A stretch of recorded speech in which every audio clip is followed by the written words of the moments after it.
Bueno, estamos, antes que nada, estamos en Galicia. Cuéntanos un poco de Galicia, quizás de la cultura un poco de Galicia. Yo sé, por haber ido, me decían que el 40% de la población vivía de contrabando hace 20 años. O sea, ¿es un lugar donde hay una cultura de respeto de las reglas o no? ¿Cómo es el ambiente y también con respecto al resto de España, digamos?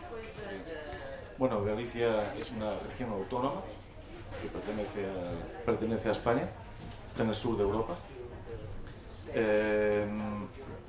La cultura tradicional como un contexto occidental, bueno, ha desaparecido. Cuando hablo de cultura tradicional estoy hablando de modelos tradicionales de producción. Es una cultura actualmente integrada en el mundo occidental. Y bueno, es una comunidad autónoma con una larga tradición en su relación con el mar. Es una comunidad autónoma donde hay asentamientos de antes de 10.000 años, ¿no? Antes de Cristo. Y el vínculo con el mar es muy fuerte. Actualmente hay cerca de 16.000 pescadores. 16.000. 16.000 pescadores. En toda Galicia. Sí. Pescadores directos, luego hay actividades asociadas a la pesca. En general, la pesca en Galicia representa el 12% del Producto Interior Bruto. Hay astilleros, hay fábricas de redes, hay fábricas de tecnología electrónica, radares, en fin. Entonces, bueno, pues la pesca genera muchos empleos y digamos que hay tres segmentos de flota, ¿no? Un segmento de flota artesanal, que es el 80% de toda la población pesquera, aproximadamente 11.000 pescadores artesanales. Hay cerca de 5.000 embarcaciones de pesca artesanal.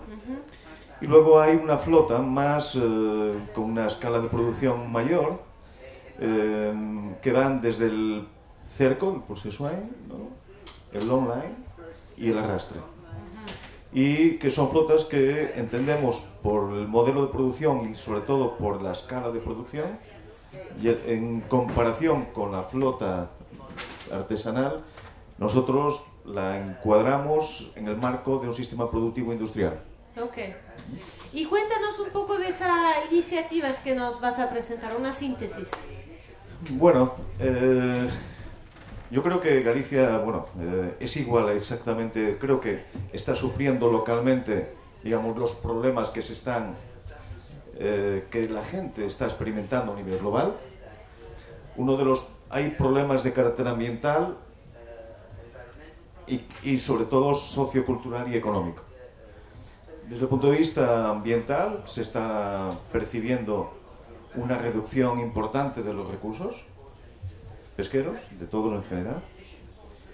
Desde el punto de vista sociocultural y económico, en los últimos 30 años, yo creo, se está generando, digamos, en las relaciones humanas entre los propios pescadores, se está generando, digamos, reduciendo la calidad de la relación humana entre las personas. Se están atomizando, digamos, y obviamente focalizando los intereses colectivos, pasan a los intereses individuales, como ocurre en todo el mundo, es parte de la globalización. Y esto tiene un impacto, digamos, en la forma de producir y en la forma de relacionarse con el ecosistema. Okay. Entonces, I have a question. So, I know that you've worked a lot on building cooperation amongst the fishermen in this region, and you've just talked about some of the problems with that, this more individual, less community commitment. I also know that the fishermen didn't come today because they've lost too many days at sea, and so they felt they needed to stay home and fish. And Michelle and I were laughing and saying, that's so typical fishermen, and which I would recognize from Scotland. So my question is, how is this kind of, you know, these kind of behaviors of fishermen, do they help in your efforts to build cooperation? Do they get in the way? Like what, you know, because there's something that they share in common that we can recognize, but how does that feed into this effort to try to build cooperation? You mean the fisherman behavior? Yeah, just this kind of... ¿Cómo se hace en el contexto que estás describiendo? ¿Cómo se hace en el contexto que estás describiendo, donde ya la mentalidad, digamos, la cultura, digamos, comunitaria se está un poco disminuyendo y además los pescadores que son pescadores, ¿no? Entonces, como por ejemplo los de Galicia no vinieron porque perdieron unos días de pesca, entonces es muy difícil, o como decía Jeremy la otra vez, es como intentar organizar una banda de gatos, ¿no? A veces hay pescadores, entonces ¿cómo se hace para que las características o culturales incluso de los pescadores individuales para utilizarlo dentro de un marco cooperativo? Claro. Bueno, no un marco, cooperativo, O sea, colaborativo. Colaborativo. Vamos a ver, lo que quiero presentar... De cooperación, decía. Sí, lo que quiero presentar es un poco precisamente ese cambio de cómo revertir un modelo sociocultural y económico basado en la competitividad desleal, cómo transitar de un modelo que está globalizándose, con algunas excepciones como las de Rubén o como las de Túnez, que son islas realmente en el mundo. Entonces, el desafío que creo que tenemos todos es cómo transitar de un modelo de alta competitividad, en donde el camino nos conduce seguramente al abismo, donde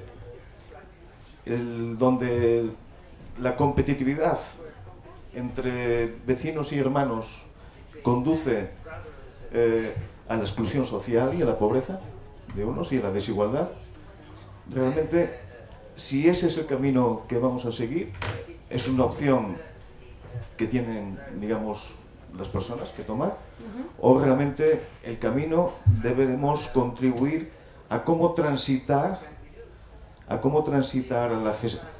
digamos, hacia una sociedad y un modelo de producción donde todos podamos convivir y subsistir. Entonces, esto es una experiencia que estoy desarrollando en Galicia desde hace muchos años y lo que trato básicamente es de provocar ese cambio implementando instrumentos, ¿no? Y haciendo participar a los pescadores, ¿no? Entonces, realmente intento describir una iniciativa en la que están involucradas 6 comunidades de pescadores artesanales de Galicia que quieren crear una reserva marina extractivista, es decir, no conservacionista, sino extractivista, digamos, orientándola a la sostenibilidad, y donde la clave de esa sostenibilidad es la participación paritaria de los pescadores, de los usuarios, en la gestión de los recursos. Esto es muy importante. Luego, voy a exponer muy poquito de cuáles son las barreras que resisten o sea, cuáles son las barreras con las que nos estamos encontrando, ¿no? De grupos de pescadores que se resisten al cambio y de grupos pescadores que son activos y quieren romper el proceso de la creación de la reserva. Y luego, ¿cómo estamos respondiendo entre los pescadores a esa situación crítica por parte de algunos pescadores y otros colectivos? Y, bueno, y explicar muy brevemente cómo una de las estrategias que estamos desarrollando, o sea, que estamos viendo que está funcionando, es la creación de nuevo liderazgo. Necesitamos pescadores que visualicen el futuro de la manera que comentamos antes, es decir, como la gestión de la naturaleza, la gestión de los recursos pesqueros, la gestión de un bien común, en la medida que es un bien colectivo, debe ser gestionado, digamos, bajo el criterio del interés general, del interés colectivo de todos. Para que sea justo para todos. Para que sea, de alguna forma, más justo para todos. Bueno, esto es Galicia. El objetivo es democratizar la gestión de los recursos comunes. Claro, al estar en un contexto democrático, podríamos decir, no es democrático. Democratizar la democracia. Es democratizar la democracia, de alguna forma. Creo que estamos en un nivel de democratización aún muy bajo en el proceso civilizatorio. El sector pesquero, digamos, a nivel global y local, está fragmentado, por causa, como comenté antes. No tiene capacidad a corto y medio plazo de cambiar las políticas pesqueras por esa fragmentación. No se ponen de acuerdo. Hay muchos intereses encontrados. Además, el sector pesquero en general, a nivel global, desconoce cuál es la alternativa. Es lo que os comentaba antes. Hay pescadores que dicen, o sea, que piensan que la alternativa es una gestión basada en una gestión comunitaria, una gestión de interés común, y otros pescadores con unos niveles de ambición más altos, ¿no? Que han heredado de forma educativa y que compiten por esos recursos, ¿no?, contra otros pescadores. Por lo tanto, se precisan estrategias basadas en ya que no podemos cambiar las políticas pesqueras públicas, el sector no tiene esa capacidad por esa fragmentación.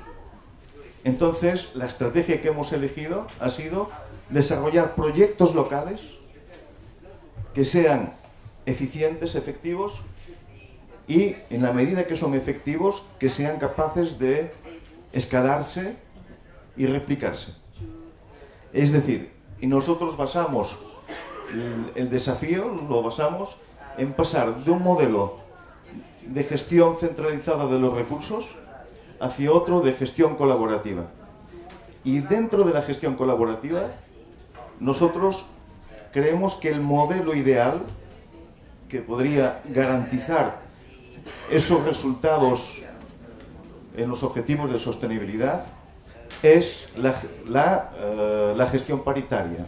Es decir, una representación de la administración con voz y voto igual que una representación de los pescadores con voz y voto. Un voto para el gobierno, un voto para los pescadores. Exacto. Entonces, los modelos de gestión centralizados son los dominantes en la mayoría de los estados del mundo. Es decir, los estados asumen que la gestión de la naturaleza, la gestión de los recursos, es un asunto suyo. En las sociedades democráticas, los ciudadanos le hemos delegado esa responsabilidad al Estado. La gestión centralizada se caracteriza básicamente por procesos de toma de decisión jerárquicos, basados, básicamente, quien toma las decisiones son decisiones del gobierno que esté en ese momento gestionando, digamos, los recursos, basado, por un lado, en criterios técnicos, científicos, pero estos criterios técnicos, científicos, digamos, las recomendaciones no siempre se cumplen. ¿Por qué? Porque al ser políticos los que toman las decisiones, están de alguna forma basadas por las presiones de los grupos también de otros pescadores que les obligan a los políticos a poner normas, ¿no?, diferentes a las que recomiendan los propios científicos. Esta es una realidad no solamente en Galicia, es una realidad en todo el mundo. Canadá, Estados Unidos, Europa, etc. Que pueden ser los científicos, pueden ser grupos de presión de ONG, o pueden ser distintas cosas, ¿no?, que en todo caso... Y sobre todo también, bueno, sobre todo grupos de presión, lobbies de la industria alimentaria, básicamente. De hecho, no hace mucho, hace cosa de 2-3 meses, aparece una reseña en la revista Nature, haciéndose eco de un artículo en el que participa un colega mío, en donde, en el caso europeo, las recomendaciones de pesca de los políticos están a más de un 30% por encima de lo que recomiendan los científicos. ¿Sí? La gestión centralizada, y esto es importante que... Yo esto le doy mucha importancia porque estamos acostumbrados a la gestión jerarquizada. Estamos en esa cultura. Y le delegamos en el Estado todas las funciones de la gestión ciudadana y de la gestión... Entonces, el modelo de gestión centralizada genera una racionalidad en el comportamiento de los administrados y de los ciudadanos. Entonces, por un lado, conducen una lógica social del tipo, atomizan el sector pesquero. O sea, el sector pesquero deja de ser una unidad sectorial. Empiezan a haber facciones dentro del mismo sector, En efecto, digamos. existen facciones. Segundo, genera una brecha enorme entre Estado y sector pesquero. Es decir, una brecha, una distancia que genera desconfianza, donde el diálogo entre las partes es complejo. Luego, induce, o sea, la gestión centralizada es un incentivo también para, al basar la racionalidad en la producción individual, genera una competencia desleal entre los pescadores. ¿Qué significa? Favorece lógicas productivas de intensificación pesquera en una parte de la flota, que es una causa de la sobreexplotación, y esto, ¿qué es lo que es en otros términos? Hay un importante incumplimiento de las normas.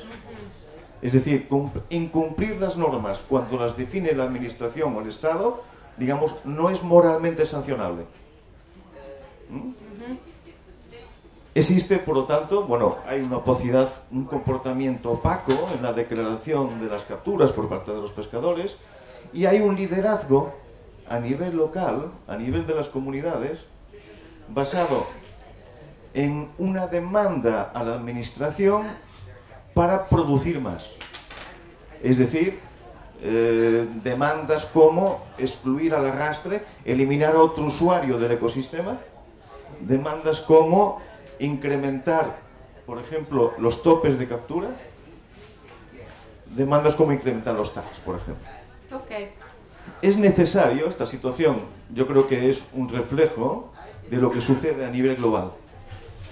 Entonces, lo que tenemos, estamos en un momento histórico en este sentido, de que porque cada vez más existen más voces, y yo creo que Slowfish es una plataforma que ayuda a difundir, por ejemplo, estas voces, de que existen ejemplos que son valiosos, que nos están alertando de la necesidad de cambiar, y además nos están también indicando qué tipo de escenario, cuál es el paso inmediato que debemos dar.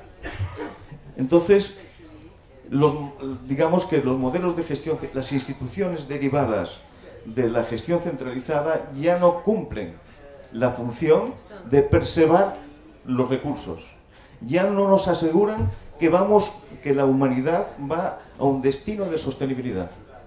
Entonces tenemos que modificar, digamos, los modelos de las instituciones desde las que se toman decisiones en la gestión de un recurso común. Es lo que se llama una nueva gobernanza. En general, una gobernanza viene a ser un sistema de gobernabilidad, pero más flexible. Sobre todo en tiempos de cambio climático, como Exacto. decían, donde las cosas cambian mucho, las Exacto. estaciones, los recursos, nuevos recursos, el mercado tiene que adaptarse también, entonces... Más participativo, y en el que debemos incorporar a nuevos actores de diferentes ámbitos. En el caso del ecosistema marino, no solamente tiene que estar la administración y los pescadores, tienen que estar los pescadores, pero tienen que estar otros usuarios, porque hay diferentes frentes, digamos, diferentes usos del ecosistema marino, diferentes usufructuarios, que deben incorporarse también en la gestión responsable del mismo ecosistema. Y para eso hay que definir nuevas reglas de juego de cómo debemos abordar ese desafío. Entonces, la gestión colaborativa, en cambio, hay muchos grados de gestión colaborativa. Nosotros estamos implementando un modelo de gestión colaborativa basado, hemos ya creado esa institución, un órgano de gestión nuevo, con nuevos actores que antes no existían, que no participaban en la toma de decisiones. La relación entre los miembros que forman parte de esa institución es una relación simétrica, más simétrica. Quizás inicialmente culturalmente no lo era, pero en términos de poder sí es la misma. Hay una mayor colaboración para mejorar el conocimiento del océano, del ecosistema, se llegó tomando los distintos conocimientos de los unos y de los otros y intentando completar, digamos así, el conocimiento colectivo, científicos, pescadores, administración, todos. En efecto, no es fácil, pero hemos desarrollado una metodología interna, por ejemplo, para colaborar entre científicos y pescadores en el diseño, por ejemplo, de los planes de gestión de los recursos. La toma de decisiones es paritaria, por lo tanto, la responsabilidad del resultado se divide a partes iguales. Se gestiona por un bien común y un interés general, se recupera el sentido de la responsabilidad en el acto de gestionar. Para mí hay dos formas de... es muy importante, la estrategia que está utilizando en estos momentos a nivel político en todo el mundo es la privatización como una manera de asegurar la conservación de un recurso en base al propio interés particular para generar beneficios. Bueno, todo esto en realidad es una estrategia, pero hay otra estrategia tan potente o más para recuperar el sentido de la responsabilidad del ciudadano. Que, por cierto, el sentido de la responsabilidad del ciudadano, digamos, ha sido secuestrado por el modelo de Estado, digamos, que hemos construido desde el siglo XIX hasta ahora. Tenemos que cambiar. Y tenemos que recuperar el sentido de la responsabilidad de cada individuo. ¿Y cómo se recupera el sentido de la responsabilidad? Incorporándolo en el acto de tomar decisiones que vayan orientadas al bien colectivo. Es otra estrategia que funciona. En el cual se reconstruye todo eso de los derechos locales. Eso... y digamos, una vez que se crea esa institución, digamos, sobre un determinado área, se fortalecen los derechos de los usuarios sobre ese ecosistema y sobre los recursos de ese ecosistema. Voy a decir una cosa, después vamos a tomar una pregunta de aquí. La iniciativa que dices que ya existe es porque ya la hicieron en una pequeña área marina y ahora el desafío es tomar esa pequeña área y hacer una muy grande, digamos, que incluya mucho más comunidades de pescadores, ¿no es cierto? Exacto. Kim, ¿quieres hacer una pregunta? Curiosamente, tomamos el modelo del mejillón del Galicia años atrás para replicar muchas cosas de sus principios y criterios de la marca de mejillón de Galicia para aplicar a Chacay. No sé si lo sabían ustedes, pero se los digo porque de una forma esa fue una imagen que nos construimos en la cabeza y traducimos a nuestra interpretación lo que era gallego para con los pescadores construir las reglas de uso. ¿Ese modelo ya no existe o es algo bueno o positivo que pueden replicar a lo largo de toda ¿Cuál modelo? El consejo asesor, todo lo que existe en el mejillón de Galicia? Esto no tiene nada que ver con vamos a ver, el mejillón de Galicia es una privatización a través de una concesión de un espacio marino. Digamos, la mentalidad de los mejilloneros es una mentalidad puramente comercial. Ellos son cultivadores, son acuicultores. No tiene nada que ver con la actividad pesquera.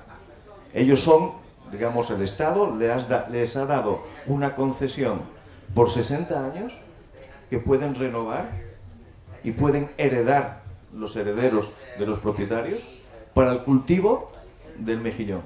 Y su asociación es puramente económica y comercial. La gestión es una empresa. Digamos, estamos hablando de recursos comunes, estamos hablando de peces, estamos hablando de pesca, de caza. No estamos hablando no tiene nada que ver. Okay. Otra pregunta, después vamos a seguir en el cosa, ¿así? Je vais parler en français. Donc, l'exemple de la Mexique ou de la Tunisie, je crois que c'est un exemple qui marche. Pourquoi? Parce que pour les Tunisiens, ils ont hérité quelque part des parcelles de mer, d'où ils sont responsables sur ces parcelles, et donc ils se sont rassemblés dans un groupement de pêcheurs, et puis par ce fait, ils sont responsables sur cette parcelle. L'exemple de la Mexique est pratiquement le même parce qu'il y a aussi des groupements et ils sont responsables d'une parcelle et il n'y a pas de tourisme, il n'y a pas de gens qui viennent d'ailleurs. Et donc, c'est peut-être, il y a aussi de la confiance et du respect parce que c'est familial aussi. Et c'est, selon moi, c'est les conditions de la réussite de ces projets. Mais si vous voulez faire des collaboratives dans des espaces ou coopératifs dans des espaces plus vastes, comme en Espagne, comment vous faites pour empêcher, par exemple, ou comment les gens peuvent empêcher quelqu'un d'ailleurs, parce que c'est l'océan déjà, de venir ou de pêcher d'une manière irresponsable, et comment de côté administration, ça peut se faire, ou que des gens d'une région, des gens d'une région s'occupent d'une parcelle définie. It looks like the translation didn't work for a number of people. Just basically he's asking, the Tunisian and the Mexican examples are kind of fairly small, fairly close communities with static fishing grounds and a relatively static population of fish. And he's saying, now this example is very different. How do you deal with the cooperative issues because the fish are mobile and it's much easier for other people to come into that fishing ground? And how do you have anybody coming in respect the rules that you've established? Yeah. And how do you even organize the surveillance around this? Sí. En efecto, bueno, el espacio... Pasa al siguiente, a ver si aparece la foto de la reserva. Pasa al siguiente. Al siguiente. Ahí. No, la siguiente. Ya. Bueno, en ese espacio coincide con el espacio histórico de 6 comunidades de pescadores, de 8 comunidades de pescadores que viven en ese entorno. ¿Y son los únicos que pescan ahí o hay gente de afuera? El 90% son de ahí, de las 8 comunidades que están en ese entorno, y quizás un 10, un 15% vienen estacionalmente de fuera. El acceso es abierto, es un acceso abierto. Se controla mediante... todas las embarcaciones van a tener la obligatoriedad de llevar un sistema de posicionamiento, un AIS, un sistema de información situacional, ¿no? Centralizada la pantalla, digamos, en un centro de control, y ahí se va a monitorizar todo el movimiento de las embarcaciones. Es un sistema barato, ¿no? Y bastante eficiente a la hora de controlar. Entonces, no hay el censo de las embarcaciones que pueden pescar en esa zona, que está diseñada por los pescadores, es abierto. Lo único que cambia es que tiene que cumplir las normas de gestión diseñadas por los propios pescadores en colaboración con los científicos. Entonces, cumpliendo esas normas, que son más restrictivas que las que están fuera de ese espacio, digamos, se pueden mejorar las pesquerías en términos de incremento de biodiversidad, incremento de biomasa, aumentan los tamaños, etc. Y resolución de conflictos. Y eso viene en efecto, y la resolución de conflictos. Entonces, pasa atrás, atrás. Entonces, atrás. Bueno, entonces, la composición es, los pescadores y la administración tienen la misma representación, tienen voz y voto. Los científicos colaboran con los pescadores en el diseño de los planes de gestión, es decir, cómo tenemos que gestionar la langosta, cómo tenemos que gestionar la lubina, cómo tenemos que gestionar el pulpo, por ejemplo. O respecto del hábitat. Exacto. Los pescadores en sus organizaciones, es muy importante, cada organización hace una propuesta de gestión de un recurso. Los científicos recogen esas 8 propuestas y hacen, digamos, ponderan una propuesta final, y luego cada organización elige a un representante, son 8, que se reúnen con los científicos y consensúan un plan de gestión único para cada para cada recurso. O sea, participan desde abajo hasta este órgano. Entonces, Si tu veux, juste pour te répondre à ta question, pour que là, tous les pêcheurs de la zone sont dans ce plan. Donc tous. Donc il y a très peu de pêcheurs qui viennent de l'extérieur quelque part. Donc à partir du moment où ils sont tous impliqués depuis le début dans cette création de règles, après ils ont eux-mêmes défini des paramètres pour pouvoir vérifier l'application des règles. Mais il n'y a pas. Il y a très peu. Ça... C'est une réserve d'intérêt de la pêche, donc elle a des délimitations, il y a une zone, c'est bien délimité, c'est reconnu par l'État puisque l'État participe. Pour ma zone, je veux faire un modèle comme celui-ci. Oui. Je dois d'abord créer une aire protégée avec l'État. C'est un type d'aire protégée qui existe en Europe, mais ça il nous dira un peu plus, parce que ça n'existe pas vraiment, il faut utiliser ce qu'il y a pour créer une dynamique de cette... Mais ça fait beaucoup de négociations, 12 ans de négociations avec le gouvernement local et le gouvernement central.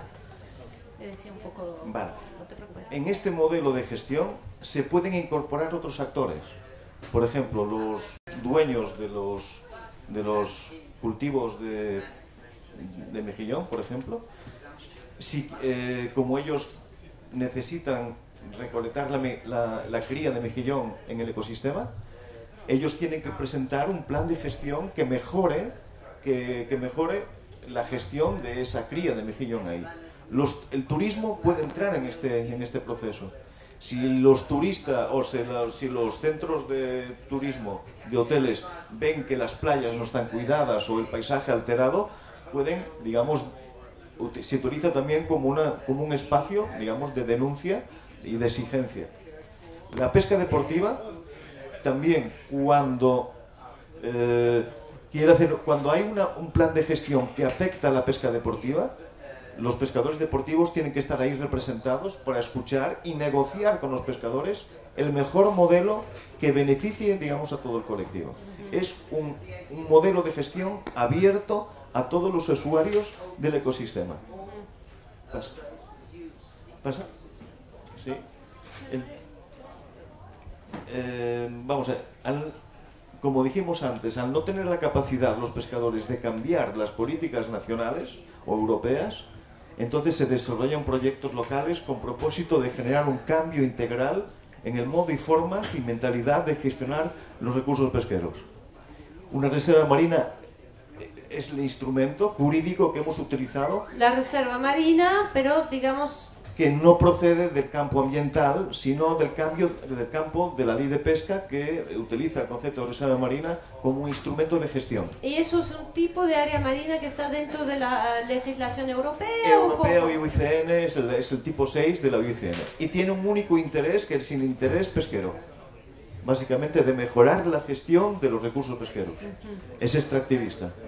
Este proyecto lo iniciamos en el 2009, ¿sigue? Con un antecedente que habíamos iniciado en el 2001. Digamos, esta es una pequeña reserva de 2.000 hectáreas que hemos creado en el año... empezamos en el 2001 el proceso, pero lo hemos finalizado en el 2007. Y a través de este pequeño ejemplo de 2.000 hectáreas, en el 2009 se han puesto en contacto conmigo los pescadores de una comunidad diciendo que querían ampliar la reserva.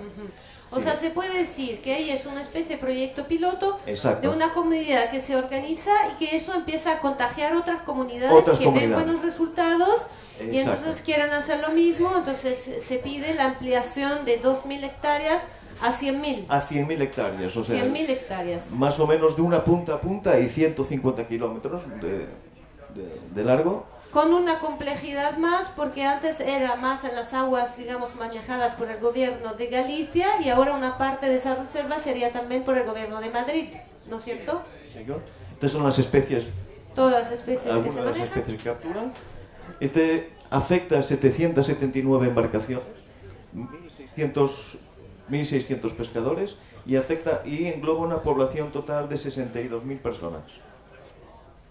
Y participan, esas comunidades, Finisterre, Corcubión, El Pindo, Lira, en total 779 embarcaciones. ¿Sigue?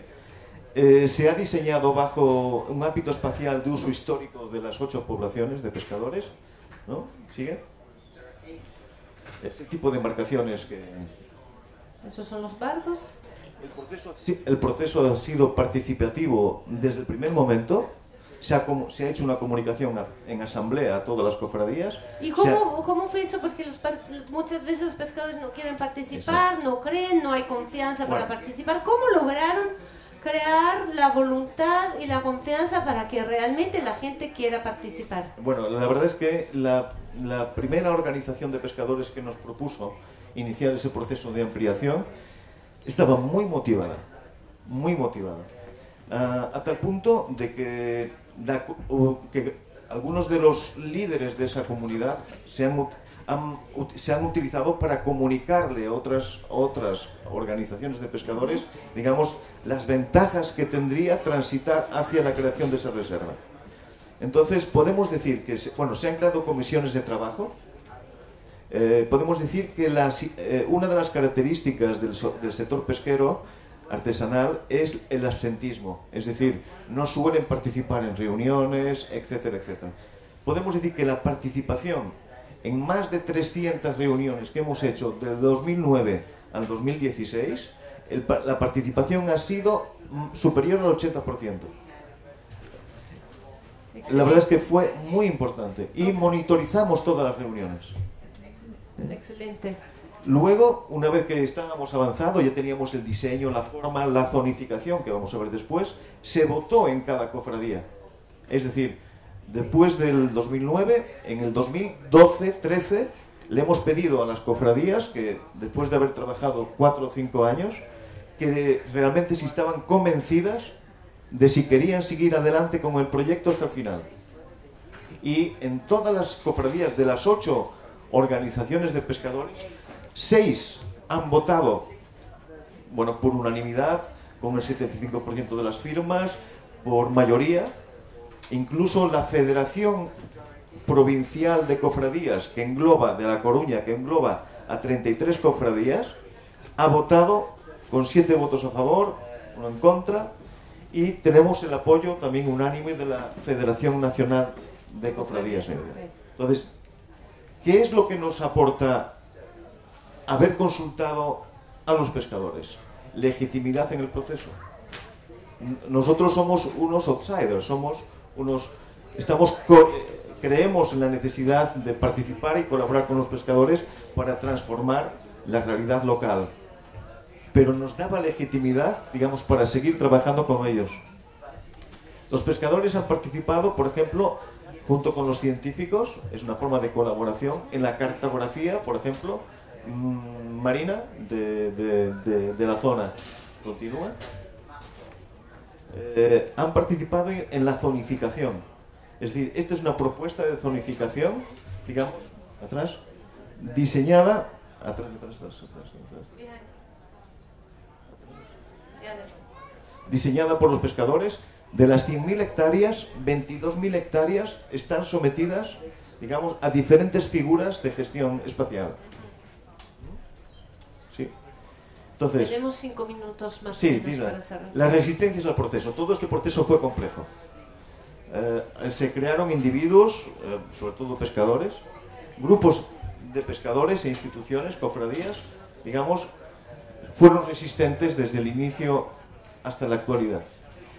Inicialmente la administración no creía en esto, ¿no? Fue complejo, digamos, convencerlo de la virtud o de la... 2 cofradías de las 8, digamos, se opusieron radicalmente al proceso, obviamente con amenazas, todo. La Federación de Galicia de Actividades Subacuáticas, que tiene más de 6.000 licencias, se opusieron también al proceso. Pero luego ya no, cuando ya empezaron a ver los resultados. E incluso la Asociación de Mejillones, de productores de mejillón, también se opusieron al proceso. Entonces, esto en todo, digamos, el proceso había que gestionarlo. ¿Sí? ¿Por qué se resiste al cambio la gente? Se resiste porque temor a la incertidumbre, temen a que con algo nuevo se reduzcan sus ingresos, por ejemplo. Otros porque no entendieron correctamente el objetivo de la reserva.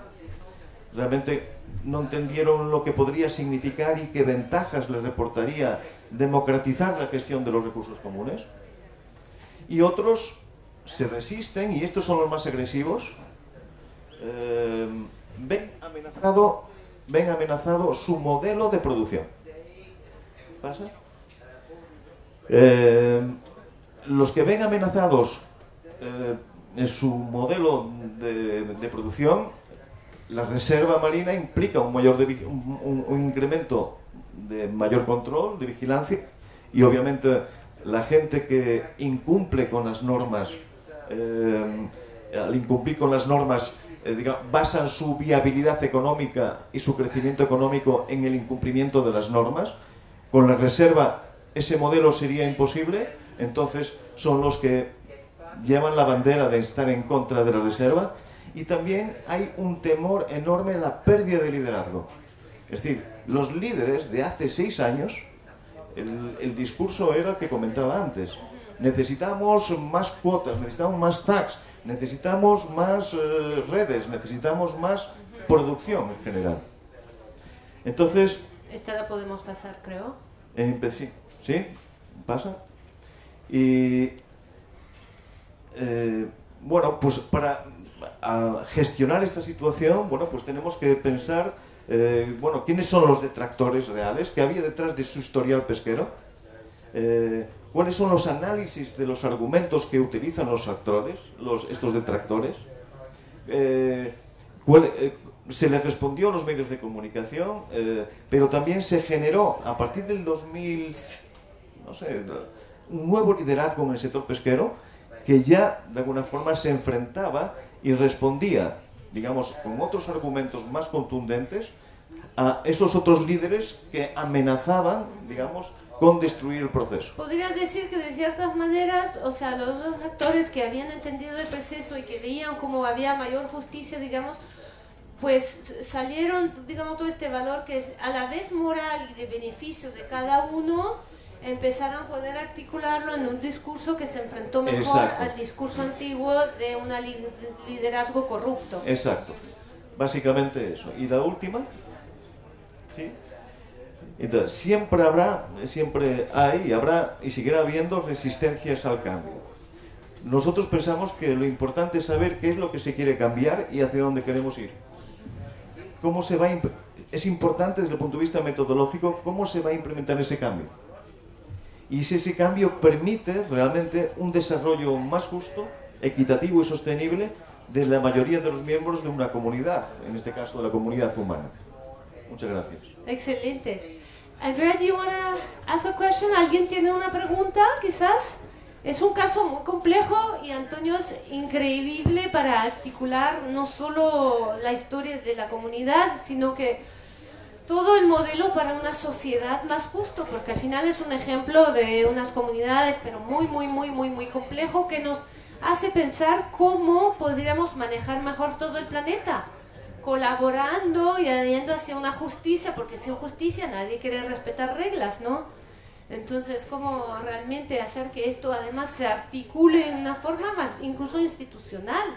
O sea, que no es solamente ya nos llevamos bien, entonces nos respetamos, sino que esa llevarse bien, esa confianza, ese respeto se encuentra formulado en instancias con una organización que va mucho más allá del recurso pesquero.